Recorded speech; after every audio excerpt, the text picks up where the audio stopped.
স্বামী স্ত্রীর কাছে হক চেয়েছে, একেবারেই ন্যায়সঙ্গত কারণ ছাড়া কোন স্ত্রী যদি স্বেচ্ছাচারিতায় স্বামীকে মাহরুম করে দেয়, স্বামীকে ফিরিয়ে দেয়, আর স্বামী যদি মন খারাপ করে রাত্রি যাপন করে, নবী সাল্লাল্লাহু আলাইহি ওয়াসাল্লাম বলেছেন এমন স্ত্রীর কোন ইবাদত ততক্ষণ পর্যন্ত কবুল হবে না ততক্ষণ পর্যন্ত স্বামী তাকে ক্ষমা না করবে।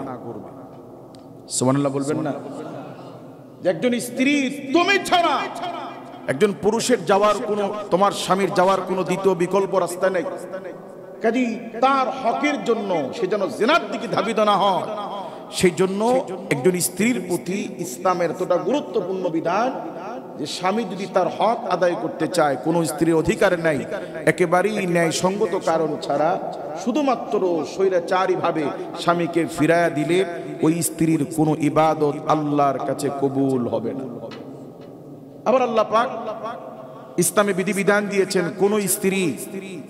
কোন স্ত্রী যদি দিনের বেলা নফল রোজা রাখতে চায়, কি রোজা, তাহলে স্বামীর কাছ থেকে অনুমতি নিতে হবে। কারণ নফল রোজা আপনি রাখবেন কিন্তু আপনার স্ত্রীর দিনের বেলা জরুরত থাকতে পারে, প্রয়োজন থাকতে পারে।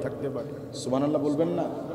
তার মানে যৌবন আল্লাহ পাক দিয়েছেন, আবার যেন মানুষ যৌবনের কষ্টে ভিন্ন দিকে যেন চিন্তা না করে, ভিন্ন দিকে যেন যাওয়ার সুযোগ না পায়, এই জন্য সুষম বন্টন নীতি আবার করে দিয়েছেন কে? 2 নম্বর আল্লাহ পাক বলেন হুব্বুশ শাহাওয়াতি মিনান নিসা। এই পৃথিবীতে আমি আল্লাহ পাক পরীক্ষা করার জন্য মানুষের, নারী এবং পুরুষের মধ্যে আমি আল্লাহ পাক আকর্ষণ দিয়েছি, ভালো লাগা একটা অনুভূতি আমি আল্লাহ পাক দিয়েছি। কার দেওয়া? নারী এবং পুরুষের একটা আকর্ষণ, যে একজন মেয়েকে দেখার মধ্যে চোখে চোখ পড়ার মধ্যে একটা আনন্দ, একটা অনুভূতি, একটা ফিলিংস, এটা কার দেওয়া?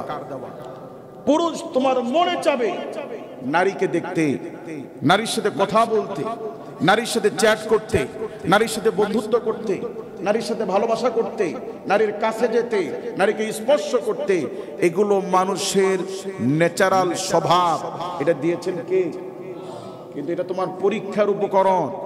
যদিও আল্লাহ আকর্ষণ দিয়েছেন, সুশোভিত করেছেন, কিন্তু কোনো বালেক পুরুষের জন্য উচিত নয় কোনো বেগানা নারীকে ইচ্ছা করে তাকায় থাকা, চ্যাটিং করা, মিষ্টি মিষ্টি আলাপ করা, বন্ধুত্বের সম্পর্ক তৈরি করা, হাত ধরা, পার্কে গিয়ে গল্প করা, এগুলো ইসলাম সমর্থিত নয়, এগুলো হারাম। একটাই পদ আল্লাহ পাক দিয়েছেন, সেটি হচ্ছে বিবাহ। সেটি কি? তাহলে আকর্ষণ আল্লাহ পাক দিয়েছেন, আবার সীমা রেখা দিয়েছেন, কারণ এটা পরীক্ষা। বলুন এটা কি? আল্লাহ পাক নারী এবং পুরুষকে আকর্ষিত করে দিয়েছেন কেন? আল্লাহ পাক যদি এই প্রেম, এই মোহাব্বত যদি আল্লাহ না দিত, তাহলে পুরুষ দাম্পত্য জীবনে স্ত্রীকে ব্যবহার করে ছুঁড়ে ফেলে দিত, গুরুত্ব দিত না। সেই জন্য আল্লাহ পাক নারী এবং পুরুষের আকর্ষণ বাড়িয়ে দিয়েছেন, যেন দুইটি মানুষ, বিপরীত লিঙ্গের দুইটি মানুষ যেন সারা জীবন একসাথে সুখে শান্তিতে জীবন পার করতে পারে। সুবহানাল্লাহ। আল্লাহ পাক পুরুষের কাছে নারীকে করেছেন আকর্ষিত। কি করেছেন? এবং আরো আকর্ষিত করার জন্য আল্লাহ পাক নারীদেরকে বলেছেন তোমরা সাজো। নারীরা কি করবে? সাজবে। কার জন্য? স্বামীর জন্য। কার জন্য? পুরুষের জন্য মেহেদি, মেহেন্দি এগুলো শুধুমাত্র চুলে দেওয়া বৈধ। কোথায়?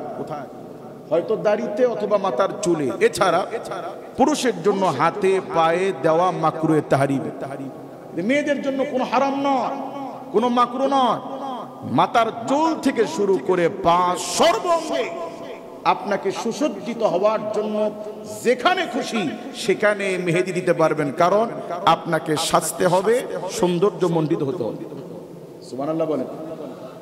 পুরুষের জন্য আল্লাহ পাক স্বর্ণ হারাম করে দিয়েছেন, মেয়েদের জন্য ইসলাম স্বর্ণ হারাম করে নাই। ও বোন, ও মেয়ে, তুমি সাজো, তোমাকে সৌন্দর্য বর্ধন করতে হবে।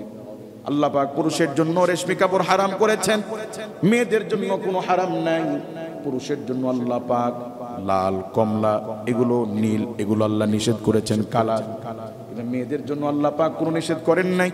মেয়ে তোমার সাদা হোক, সবুজ হোক, নীল হোক, লাল হোক, গোলাপি হোক, যে কালার তোমার পরার ইচ্ছা তুমি পরবা, কারণ তোমাকে সাজতে হবে, সুশোভিত হতে হবে স্বামীর জন্য।